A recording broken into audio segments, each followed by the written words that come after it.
আসসালামু আলাইকুম। বর্তমান ধানের সবচেয়ে বড় দুইটি রোগ হলো, একটা হলো মাজরা পোকা, আর একটি হলো ছত্রাকজনিত ধান পচা রোগ। তো এই দুইটা রোগ যদি হয় তাহলে আলহামদুলিল্লাহ ধান খেতে একদম শেষ, আবাদ আর হবে না।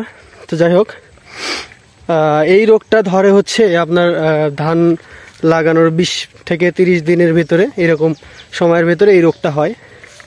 তো আপনারা যেটা করতে পারেন, এই সময়ের ভেতরে আপনারা হচ্ছে 2টা বিষ দিতে পারেন স্প্রে করে। আমি মাত্র স্প্রে করে আসলাম।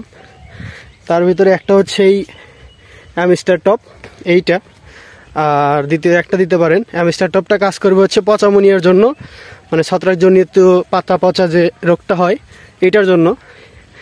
আর দ্বিতীয়ত দিতে পারেন এই যে এটা হচ্ছে ইনসিপিও, এই ওষুধটা দিতে পারেন। এই ওষুধটা খুবই কাজের একটা ওষুধ, এটা মাজরা পোকার জন্য কাজ করে।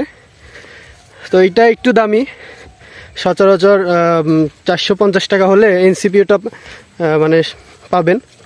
তো এইটা দিতে পারেন, এইটা সবচেয়ে ভালো কাজ করে। আমি আজকে দিলাম, আলহামদুলিল্লাহ। দেখা যাক, রিজিকের মালিক আল্লাহ তাআলা যতটুকু দিয়ে সন্তুষ্ট থাকে, আমিও ততটুকু দিয়ে সন্তুষ্ট, আলহামদুলিল্লাহ। সবাই ভালো থাকবেন। আসসালামু আলাইকুম রহমতুল্লাহ।